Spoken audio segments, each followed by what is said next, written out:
Sorry sir, প্রথম table. ভাইয়া কেমন আছেন? অ্যাকশন। হ্যালো ভাইয়া, ভালো আছেন? আলহামদুলিল্লাহ, তুমি ভালো আছো? জি, আমিও ভালো আছি। ইদানিং দেখছি আপনি খুব ভিডিও ছাড়ছেন। তো আগে তো তেমন ভিডিও গান দেখা হয়নি, সবসময় অডিও দেখেছি, অডিও শুনেছি। তো এখন এত ঘন ঘন ভিডিও ছাড়ার রহস্যটা আমি জানতে পারি? অবশ্যই। আসলে আমরা যদি মিডিয়ার ভাবমূর্তির দিকে যদি তাকাই, আমরা যারা গান করি, আমাদের গানটা 90 দশকে যদি আমরা দেখি, আমাদের তখন সিডি ছিল, ক্যাসেট ছিল। মানুষ সিডি কিনতো, ক্যাসেট কিনতো, কিন্তু তখন ছিল হচ্ছে কোয়ালিটি, নট কোয়ান্টিটি। কিন্তু এখন এমন একটা আমরা লেভেলে পৌঁছাইছি ইউটিউবের প্ল্যাটফর্মে, এখানে আমাদেরকে নিয়মিত কন্টেন্ট বানাতে হচ্ছে। তো একটা সময় দেখা গেল যে আমি যখন অডিও গান করেছি, তো অডিও গান করার সময় ওই সময় এটা ডিপেন্ড করে হচ্ছে যখন চ্যানেলের রিচ কমা বা চ্যানেলের রিচ বাড়া, ওই সময় আমার ঘন ঘন তখন অডিও গানই ছাড়তে হতো। তো একটা পর্যায়ে যখন আমি দেখলাম যে আমার শ্রোতা মহলের কাছ থেকে আমি ভালো সাড়া পাচ্ছি, তো ওই সময় আমি চিন্তা করলাম যে আমার গানগুলো যদি শ্রোতাদেরকে আরো ভালো করে লাগানো যায়, দেন আমি অনুভব করলাম যে গানগুলো ভিডিও করে গানগুলো মানুষের সামনে ইউটিউবের মাধ্যমে প্রচার করাটাই মনে হয় বেটার হবে। তো এখন অনেক সাড়া পাচ্ছি। তো তোমাকে অনেক অনেক ধন্যবাদ, তুমি আমার অনেকগুলা গানে কাজ করেছো অলরেডি। আর শামীম আলম ভাইকে অনেক অনেক ধন্যবাদ। আসলে তামিল বা ভোজপুরি টাইপের কাহিনী বেস করে বা ওখানকার কালচার বেস করে গানগুলো, মানে আমাদের যুগের সাথে সবসময় তাল মিলিয়ে চলতে হবে, যেন মানুষ সংগুলাকে নেয়, মানুষ যেন সংগুলাকে দেখে। তো এই জন্য শামীম ভাই এটা পরিচালনায় প্রডিউসার, শামীম ভাইকে অনেক অনেক ধন্যবাদ। আর তোমাকে অনেক অনেক ধন্যবাদ, তুমি সবসময় নিজের শরীরের যত্ন নিবে।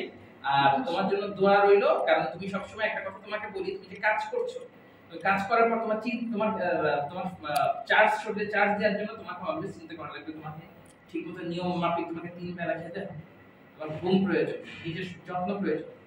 এভাবে যদি তুমি নিজেকে টেক কেয়ার করতে পারো, তাহলে তুমি আগামীতে তুমি অনেক তুমি যেহেতু তোমার ছোট, এই জন্য তোমাকে আমি অ্যাডভাইস দিচ্ছি, কারণ তুমি নতুন আসলে মিডিয়াতে, তুমি অনেক বড় হতে পারো। আর আমিও সবাইকে, আমার যারা ভক্ত শ্রোতা আছে, আমার জন্য দোয়া করবেন। যতদিন পৃথিবীতে বেঁচে আছি, আমার দেহের ভেতর রুহু আমার যতদিন আছে, আমি চেষ্টা করব, আমি গানের মানুষ, গানের সাথেই আছি, চেষ্টা করব ভালো কিছু আপনাদেরকে উপহার দেব। ভাইয়া, এখন পর্যন্ত আপনি কতগুলো গান করেছেন আর অভিনয়ে কে?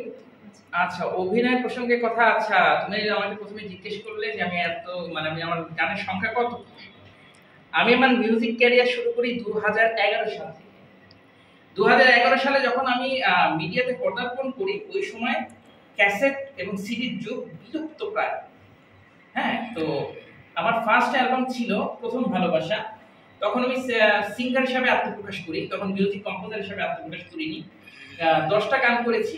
গানের গীতিকার ছিলেন দেলোয়ার রাজুদ শরৎ, শহীদুল্লাহ ফরাইজি, এবং গানের সঙ্গীত পরিচালনা করেছেন স্বনামধন্য সঙ্গীত পরিচালক মান্নান মোহাম্মদ। তো ওনার অনেক বিখ্যাত গান আছে, যেমন দুচোখে ঘুম আসে না, তোমাকে দেখার পর, বেবিনাথ দিনের ঘুম ভাঙায় গেল রে মরার কোকিলে, বৃষ্টি পড়ে টাপুর টুকুর। তো আমার প্রথম ভালোবাসা অ্যালবামটা বের হওয়ার পরে ওই সময় যতটুকু সারা পেয়েছিল গানগুলো, কিন্তু ওই সময় এমন একটা প্রভাব বাংলাদেশের মাটিতে পড়েছিল যে পেপার পত্রিকায় তখন এসেছিল যে অডিও ইন্ডাস্ট্রি অলরেডি ধস। আমার অ্যালবামও আসলো বাজারে, তারপরে দোকানগুলো ক্লোজ ডাউন হয়ে যায়।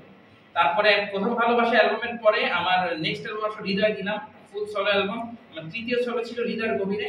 এরপরে যখন একবারে মিউজিক ইন্ডাস্ট্রিটা যখন ক্লোজড হয়ে, যখন একেবারে ইউটিউব একটা প্ল্যাটফর্ম চলে এলো, তখন থেকে আমি ইউটিউবে গান করা শুরু করলাম।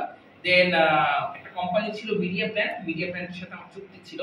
তো আমি আমার মিউজিক ভিডিও, আমার দর্শক শ্রোতা না, আপনারা অবশ্যই তখন আপনারা মিডিয়া প্ল্যান অনিল মোহিত ইউটিউব চ্যানেলে সার্চ দিলে আমার অনেক গান আছে, আপনারা পাবেন। এরপরে ধীরে ধীরে ধীরে আমি মিউজিক কম্পোজিশনে কিভাবে চলে আসি, অনেক বড় ইতিহাস, আমি একটু শর্ট করে বলছি। আমি তৎকালে ছিলাম শ্রদ্ধেয় সঙ্গীত পরিচালক শ্রদ্ধেয় আহমেদ ইমতিয়াজ বুলবুলের সহকারী সঙ্গীত পরিচালক। দ্যাট মিনস আমি ওনার সাথে থাকতাম, উনি এখানে শ্রুতি স্টুডিও ছিল, শ্রুতি স্টুডিওতে ওনার সাথে আমি যেতাম। তো তারপরে যখন উনি আমাকে বলতো যে সাবিনা ইয়াসমিন গানটা গাবে, অমি তুমি ফোন দাও, হ্যালো সালাম আলাইকুম এমরুদা আপনি আসেন, অমুক সময় আপনার শীত, আপনি ভোকাল দেন, ওনার অ্যাসিস্ট্যান্ট হিসেবে ছিলাম আর কি। তো হঠাৎ করে আমি একটা গান লিখে ফেললাম, 2 লাইন, দু চোখে ঝরে পানি, ভেঙে দিলে মনখানি, ব্যথার চাদর সারা বেলা জড়িয়ে কাটে শুধু দিন কেটে কেটে। তো আমি ওনাকে বাবা ডাকতাম, কারণ বিকজ আহমেদ ইমতিয়াজ বুলবুলকে একমাত্র সালমা, ক্লোজ এবং সালমা, উনি তাকে বাবা ডেকেছিল। এবং আমি জানি না ওই আহমেদ ইমতিয়াজ বুলবুল স্যার আমাকে এতটুকু স্নেহ করতো, আমাকে বলেছিল যে একটা সময় তুমি আমাকে বাবা ডাকতাম। তো সেই ক্ষেত্রে সালমা ছিল আমার এক বোন এবং আমি ছিলাম ওনার একটা সন্তান, আমি ওনাকে বাবা বলে ডাকতাম। তো উনি যখন আমার প্রতিভাটা দেখলো যে আমি গান লিখতে পারি, গান শুরু করতে পারি, তখন উনি আমাকে বললেন যে অমি শোনো, তোমার গানের গলাটা ভালো, কিন্তু একটা সময় যখন তোমার গানের গলাটা যখন শেষ হয়ে যাবে, তোমার যদি গানের গলাটা যদি না থাকে, ওই সময়টা তুমি কিভাবে, যেহেতু তুমি গানটাকে পেশা হিসেবে প্রফেশন হিসেবে নিতে চাইছো, তোমাকে একটা ইনস্ট্রুমেন্ট শিখতে হবে, কিবোর্ড বাজানো শিখতে হবে, তোমাকে মিউজিক কম্পোজার হিসেবে মিউজিক ডিরেক্টর থাকতে হবে, পেশাটাকে নিতে হবে। তো সেভাবে আমি সিরিয়াসলি, আমার ওস্তাদ ছিলেন আহমেদ ইমতিয়াজ বুলবুল, যেহেতু আমি ওনার অ্যাসিস্ট্যান্ট ছিলাম, আমি ওনার কাছে শিখেছিলাম। পাশাপাশি আমি আমার কিবোর্ডের হাউ টু প্লে কিবোর্ড, আমি কিবোর্ড কিভাবে বাজাতে হয়, আমি ট্রেনিং নিয়ে হচ্ছে লেসন্স গুলো নিয়ে মান্নান মোহাম্মদ, আলী একটা রুনু, তো তাদের কাছ থেকে আমি কিবোর্ড শিখি। এখনো শিক্ষার তো শেষ নাই, এখনো শিখছি। তো এখন টোটালি বলতে গেলে আমি গান গাওয়ার সময়টা খুব কম পাচ্ছি। এখন যে আমি সঙ্গীত পরিচালনায় নিজেকে এমন ভাবে ব্যস্ত করে ফেলেছি, আমার সঙ্গীত পরিচালনায় নাটকের সংখ্যা হচ্ছে অনেকগুলা। 21 টেলিভিশন চ্যানেল আই, হ্যাঁ আপনারা দেখবেন অবশ্যই আবহ সঙ্গীত অভিমুখ এই নামটা আসে। নাটকের হাজারগুলা ব্যাকগ্রাউন্ড মিউজিক করেছি এবং আমার নাটকের ভিউ লক্ষ লক্ষ কোটি কোটি। কিন্তু আজকে আমি শামীম ভাইকে একটা ধন্যবাদ জানাই যে আমার সাক্ষাৎকার নেওয়ার জন্য। আপনারা যারা আমার কাজ শুনেছেন বা আমার নাম দেখেছেন, কিন্তু আমাকে যারা চিনেন না, তারা এই ভিডিওর মাধ্যমে আজকে আমাকে চিনে নিল। আচ্ছা, আরেকটা প্রশ্ন তুমি করেছো অভিনয়ের ব্যাপারে। অভিনয়ের ব্যাপারে হচ্ছে যে ছোটবেলা থেকে আমি মিডিয়ার এত প্রচন্ড ধরনের পোকা ছিলাম, পড়াশোনায় আমি ফাঁকি দিয়েছি, কিন্তু আমি গ্র্যাজুয়েশন কমপ্লিট করেছি। আমি মাস্টার্স কমপ্লিট করেছি 2015 সালে, আমি মাস্টার্স গ্র্যাজুয়েটেড। কিন্তু জাস্ট মানে কিভাবে পাস করা যায়, কিভাবে পাস করে আরেকটা ক্লাসে ওঠা যায়, কেন হচ্ছে আমার ব্রেনে ছিল মিডিয়া। আমি গ্র্যাজুয়েট পারসন, বাট আমার রেজাল্টটা হয়তো ওরকম ভালো হয়নি, কিন্তু বাট কারণ আমার মাথায় ছিল মিডিয়া। হ্যাঁ, তো আমি ছোটবেলায় অভিনয় করার স্বপ্ন দেখতাম। আমি ছোটবেলায় আমার ওস্তাদ ছিল মাসুদ পারভেজ রুবেল, আমি নায়ক রুবেলের মার্শাল আর্টের শিষ্য। আমি ওনার কাছ থেকে 2008 সালে ব্ল্যাক বেল্ট পাই এবং আমার প্রথম অভিনয় ব্রেক দেন আমার ওস্তাদ মাসুদ পারভেজ রুবেল। ভালোবাসার মূল্য কত শিরোনামের একটি চলচ্চিত্র, মাসুদ পারভেজ সোহেল পরিচালিত। ওখানে আমি শিশু খলনায়ক হিসাবে আমি অভিনয় করলাম, কিন্তু পরবর্তীতে আমার ফ্রেন্ড সার্কেল বললো যে আমি যদি হিরো ক্যারেক্টারে যাই আমাকে নাকি ভালো লাগবে। এরপরেও আমি আসলে ওই মাঝখানে গানে এত বিজি হয়ে গিয়েছিলাম, পরে যখন ইউটিউব প্ল্যাটফর্ম যখন আসলো, বেশ কয়েকটা আমার নির্দেশনা এবং আমার পরিচালনায় বেশ কয়েকটা অ্যাকশন ধরে, যেহেতু আমি মার্শাল আর্ট থেকে এসেছি, মার্শাল আর্ট থেকে আমার অভিনয় আসা। তো আমি মার্শাল আর্ট বেস কয়েকটা শর্ট ফিল্ম অভিনয় করেছি, যেমন অমিতা লিজেন্ড, আপনারা অমি মোহিত এন্টারটেইনমেন্টে অমিতা লিজেন্ড এটা পাবেন।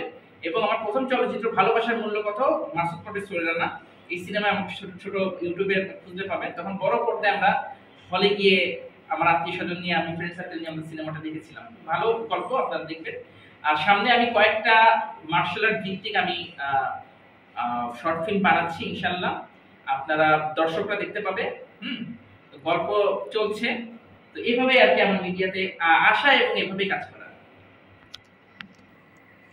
ভাইয়া শুধু মিউজিক ভিডিও না, আমি শুনলাম আপনি কিছু সিনেমার গান করছেন।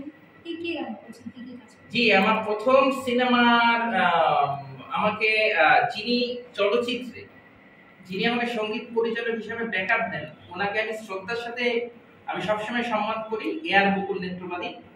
উনি যথেষ্ট is a very good person, very gentle person, and আমি ওনাকে অনেক ভালোবাসি। এবং আমি স্তব্ধ, ওনার দুইটা ফিল্মে কাজ করেছি, স্তব্ধ এবং দাম। তো এই দুইটা ফিল্মের মুভির মিউজিক কম্পোজিশন শেষ। তো এখন আমি পরবর্তীতে আমি কাজ ধরেছি শামীম আলম ভাইয়ের I love you Shakib Khan. I love you Shakib খানের মিউজিক কম্পোজিশনের গানগুলো শেষ করেছি।